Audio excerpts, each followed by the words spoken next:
আধার কার্ডের সঙ্গে যখন রেশন কার্ডকে যুক্ত করা হয়েছিল তখন 2 কোটি ফেক রেশন কার্ড পাওয়া গিয়েছিল। এই দেখুন আনন্দবাজার.com, তারাও বলছে বাড়িতেই আধার কার্ড কারখানা।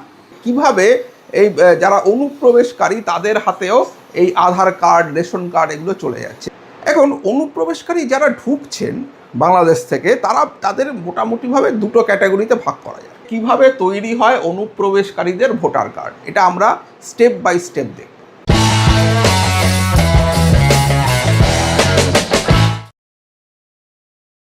প্রথমে আমরা আসি রেশন কার্ড নিয়ে, কারণ রেশন আধার ভোটার, রেশনটা আগে আমরা দেখে নিই।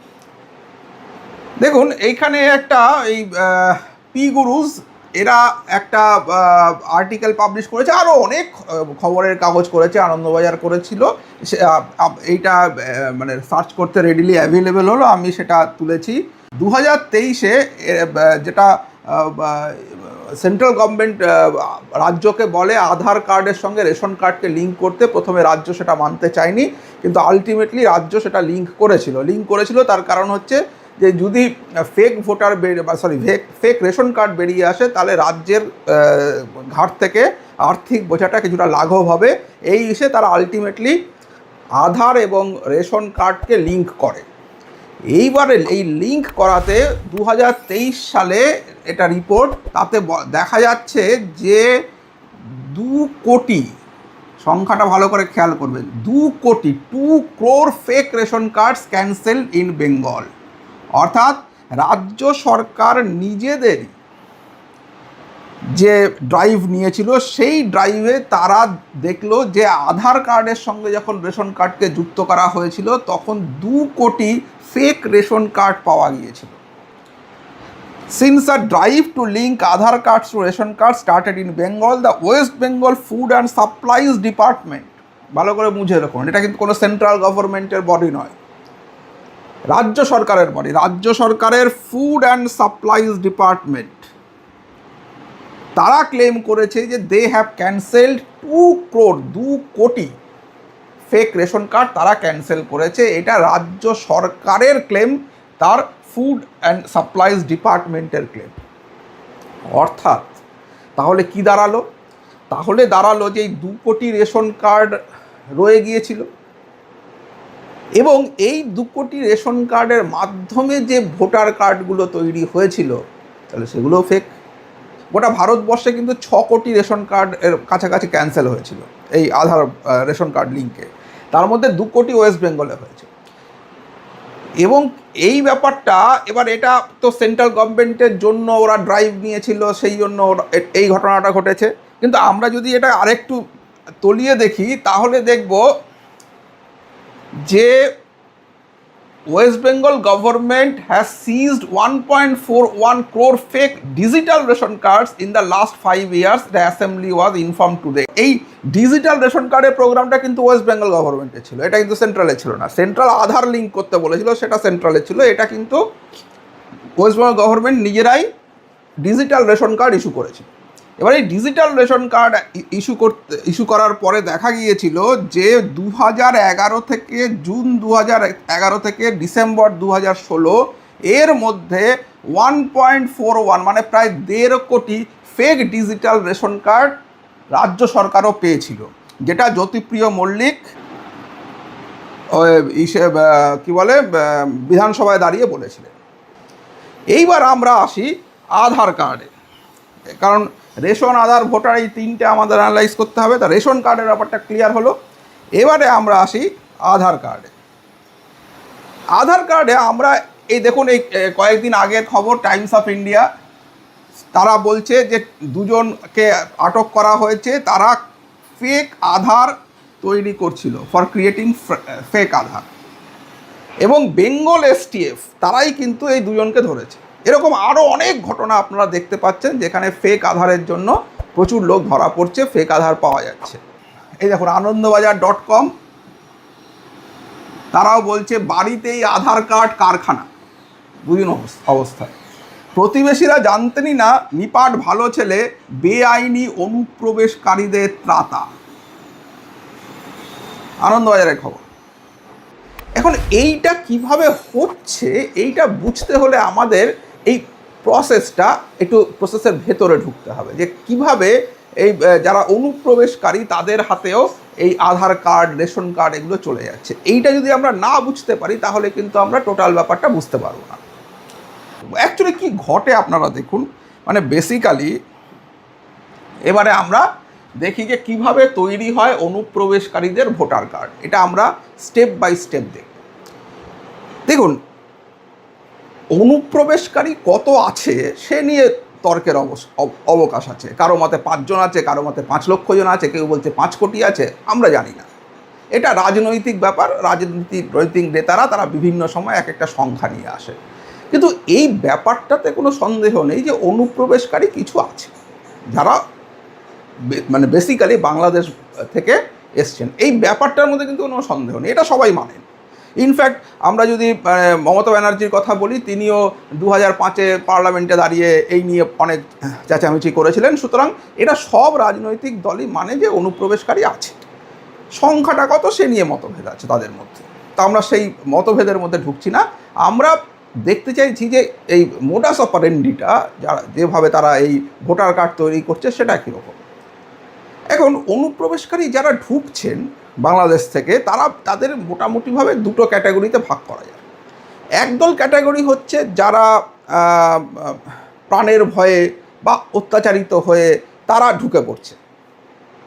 এবার এই যে লোকেরা ঢুকছে অনুপ্রবেশকারী হিসেবে, আমি কিন্তু মানে অনেকে রাজনৈতিক ভার্সনে সেখানে অনুপ্রবেশকারী আছে, আবার শরণার্থী আছে। আমি সেই রাজনৈতিক ভার্সনে যাচ্ছি না, আমার কাছে সবাই অনুপ্রবেশকারী।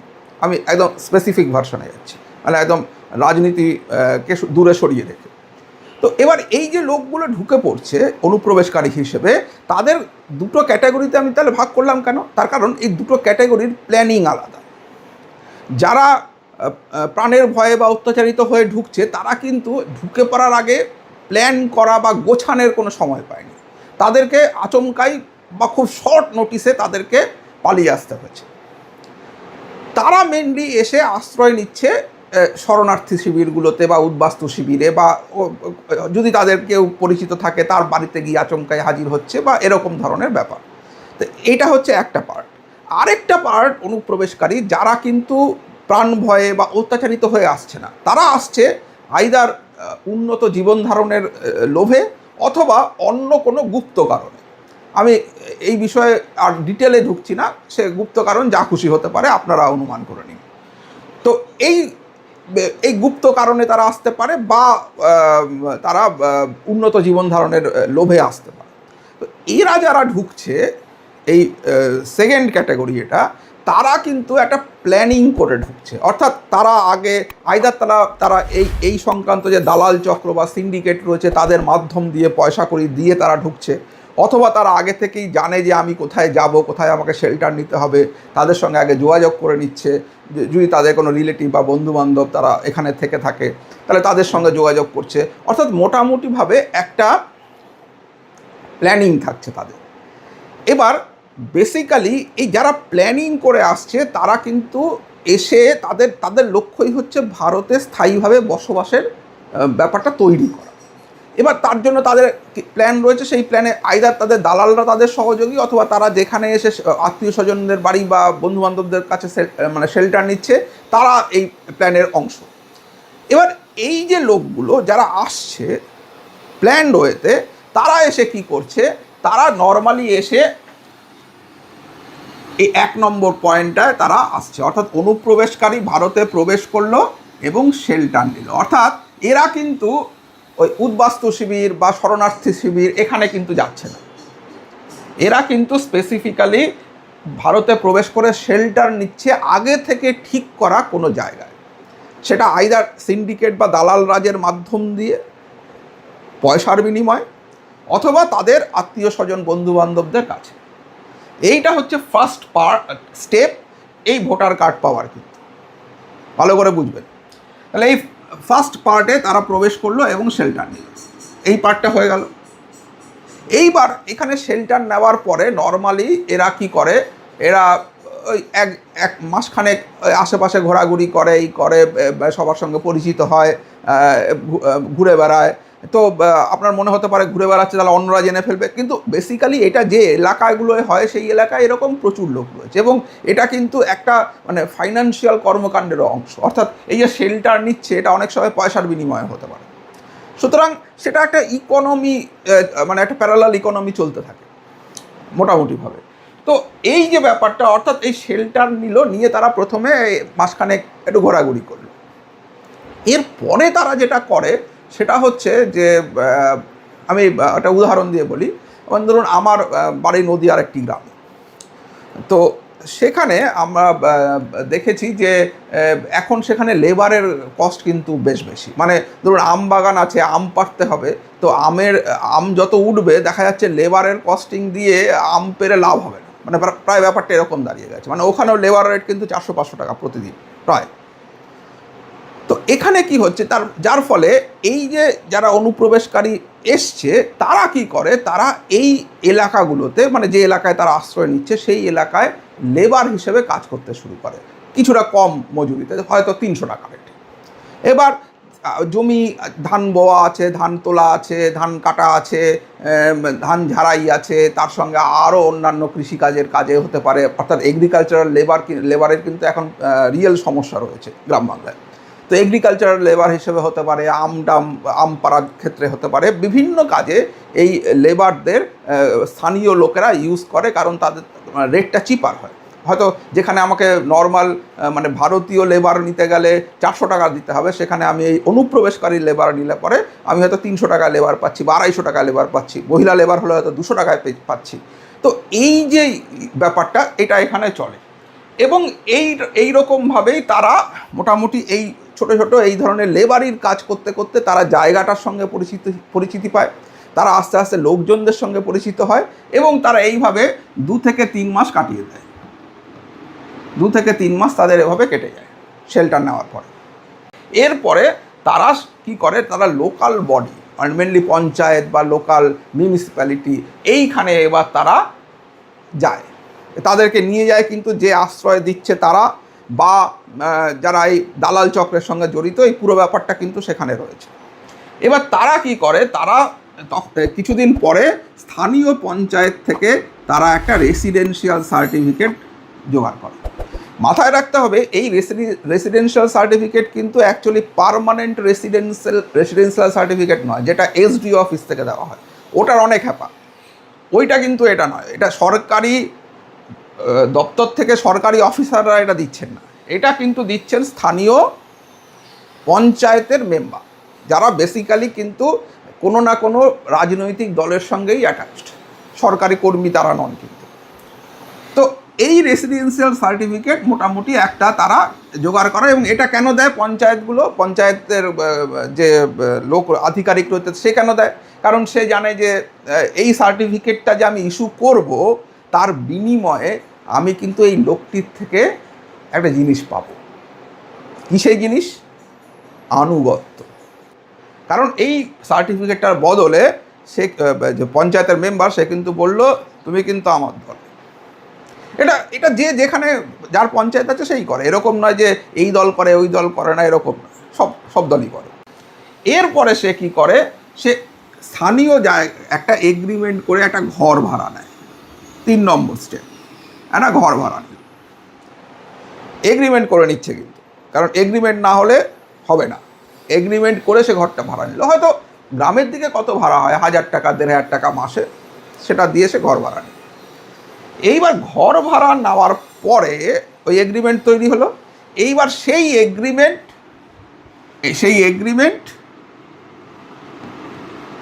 আর রেসিডেন্সিয়াল সার্টিফিকেট এই দুটোকে নিয়ে সে ঘর ভাড়া নেওয়ার পরে ইলেকট্রিক কানেকশনের জন্য অ্যাপ্লাই করে দিল। যে মুহূর্তে ইলেকট্রিক কানেকশন নিল তারপরে তার ইলেকট্রিকের বিল আসলো। ইলেকট্রিকের বিল আসার সঙ্গে সঙ্গে তার কিন্তু আরও একটা অ্যাড্রেস প্রুফ তৈরি হলো। অর্থাৎ ইলেকট্রিক কানেকশন নেওয়ার সঙ্গে সঙ্গে তখন কি হলো, ওর এইটা একটা আইডেন্টিটি প্রুফ, রেসিডেন্সিয়াল সার্টিফিকেট, কারণ সেখানে ছবি দেওয়া আছে।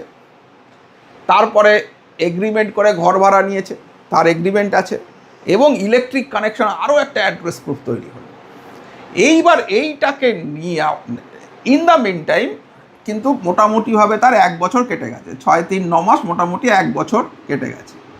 এই 1 বছরের মধ্যে সে আরও একটা কাজ করেছে। সে কি করেছে, টাকার বিনিময়ে একটা ভুয়ো বার্থ সার্টিফিকেট জোগাড় করে নিয়েছে। আপনারা দেখবেন এখন নিউজ বেরোচ্ছে যে বাবা সাজানো হয়েছে, কাউকে কাউকে মা সাজানো হয়েছে। তো এরকম মা বাবা সাজিয়ে তাদেরকে কিছু পয়সা করি দিয়ে তাদের নাম ধার করে একটা বার্থ সার্টিফিকেট তৈরি করে নেওয়া হয়েছে। তাহলে দেখুন এখন এর কাছে কি কি ডকুমেন্ট রয়েছে। তার কাছে বার্থ সার্টিফিকেট রয়েছে, তার কাছে অ্যাড্রেস প্রুফের জন্য ইলেকট্রিক কানেকশন রয়েছে, এবং তার কাছে এই রেসিডেন্সিয়াল সার্টিফিকেট রয়েছে, যেটা তার মানে টেম্পোরারি একটা পরিচয়পত্র। এবার এইগুলোকে দেখিয়ে সে অ্যাপ্লাই করলো আধার কার্ডে, যেটা হচ্ছে 6 নম্বর স্টেপ। এইগুলোকে দেখিয়ে সে আধার কার্ডের অ্যাপ্লাই করে দিল এবং আধার কার্ড পেয়েও গেল। কারণ তার কাছে বার্থ সার্টিফিকেট যেহেতু রয়েছে, তার বাবা মার ডকুমেন্টেশনও দিয়ে দিল, কারণ বাবা মা সাজানো সোজা পয়সার বিনিময়ে সাজানো হয়ে গেল। আর বার্থ সার্টিফিকেট পঞ্চায়েতে দাইয়ের ঘরে জন্ম হয়েছে বলে দিলে অসুবিধা নেই। তো এইভাবে ব্যাপারটা করে ফেলা হলো। করে ফেলার পরে আধার কার্ড হয়ে গেল। এবার আধার কার্ড হয়ে যাওয়ার পরে কিন্তু তার কাছে বাকি সব কিছুই ওপেন হয়ে গেল। সে প্যান কার্ড করছে, সে ব্যাংক অ্যাকাউন্ট করছে, সে সিম নিচ্ছে, সে সমস্ত কিছু সে যে মুহূর্তে আধার কার্ড হয়ে গেল সেই মুহূর্তে তার সেগুলোও করে নিল। দেখবেন এই যারা অ্যাকচুয়ালি অনুপ্রবেশকারী হয় না, তারা দেখবেন চটপট সব এগুলো করে ফেলে, মানে কাগজপত্রটা তাদের একদম পারফেক্ট থাকে। আসামে ওই ব্যাপারটা ঘটেছে যে দেখা গেছে যারা বহুদিনের অধিবাসী তাদের নাম ডিলিট হয়ে গেছে, কিন্তু যারা মানে অনুপ্রবেশকারী তাদের নামও ঢুকে গেছে। কারণ এরা কারণ কী হয়, আমরা যারা সাধারণভাবে ভারতীয় তাদের কাছে কাগজপত্রটা তো ম্যাটার করে না, সেজন্য আমরা একটু উদাসীন থাকি। কিন্তু যারা অনুপ্রবেশকারী তাদের কাছে কিন্তু কাগজপত্রটাই শেষ কথা, সুতরাং তারা ওইটার দিকে সম্পূর্ণ নজর দেয়। এবার আধার কার্ড হয়ে গেল। এবার আধার কার্ড করিয়ে নেওয়ার পরে সে আধার কার্ড দেখিয়ে এবং বার্থ সার্টিফিকেট দেখিয়ে প্যান কার্ডও করে নিল। তাহলে একজন ভারতীয় নাগরিকের যে পরিচয়পত্রগুলো দরকার সেগুলো কিন্তু তার কাছে এখন সবই হয়ে গেল। তার কাছে আধার আছে, তার কাছে প্যান আছে, তার কাছে বার্থ সার্টিফিকেট আছে, তার কাছে ইলেকট্রিক বিলের মাধ্যমে অ্যাড্রেস প্রুফ আছে, এবং সেই অ্যাড্রেস প্রুফ তো এখন আধারেও আছে। সমস্ত ডকুমেন্ট কিন্তু তার রেডি। এইবার এই ডকুমেন্টগুলোর মাধ্যম দিয়ে আধার কার্ড, প্যান কার্ড ও সার্টিফিকেট, এই আধার কার্ড, প্যান কার্ড এবং বার্থ সার্টিফিকেট দিয়ে ভোটার কার্ড। তো এইটা হচ্ছে টোটাল স্টেপ। এবার এই স্টেপের মূল কথাটা কিন্তু এই রেসিডেন্সিয়াল সার্টিফিকেট, যেইটা ইস্যু করছে কোনো সরকারি ডিপার্টমেন্ট কিন্তু নয়, যেটা লোকাল পঞ্চায়েত বা মিউনিসিপ্যালিটি, এবং যেইটা ইলেকশন কমিশনের বক্তব্য অনুযায়ী এইটার কিন্তু বেসিক্যালি এইটাকে ভ্যালিডেট করে যদি সেইখানে ভোটার কার্ড বা আধার কার্ড হয়ে থাকে, অর্থাৎ এগুলো তো জমা দেওয়া হয়েছে, তার ইলেকট্রিক কানেকশনের জন্য কি জমা দেওয়া হয়েছে দেখতে হবে। যদি রেসিডেন্সিয়াল সার্টিফিকেট জমা হয়ে থাকে তার মানে এই ইলেকট্রিক কানেকশনটা ফেক। যদি ওই ইলেকট্রিক কানেকশনের বেসিসে, যে ইলেকট্রিক কানেকশন রেসিডেন্সিয়াল সার্টিফিকেটের বেসিসে নেওয়া হয়েছিল, সেইটার অনুযায়ী যদি সে যদি আধার কার্ডে অ্যাড্রেস প্রুফ দিয়ে থাকে, তাহলে আধার কার্ডও ফেক। এবার সেই আধার কার্ডের কে দেখিয়ে যদি সে প্যান কার্ড এবং ভোটার কার্ড করে থাকে, তাহলে সেগুলোও ফেক। এইবারে এই যে সমস্যাটা তৈরি হচ্ছে, এই সমস্যার ফলে ইলেকশন কমিশনের বক্তব্য হচ্ছে যে আমরা সেইটাকে ভেরিফাই করতে চাই যে এই ভোটার কার্ডটা তৈরি হলো কী করে। তাই প্লিজ চ্যানেলটির সঙ্গে থাকুন, সাবস্ক্রাইব করে বেল আইকনটা প্রেস করে রাখুন। শিগগিরই ফিরবো এরকমই ইন্টারেস্টিং আরেকটা ভিডিও সঙ্গে নিয়ে। ততক্ষণ অবধি বাই।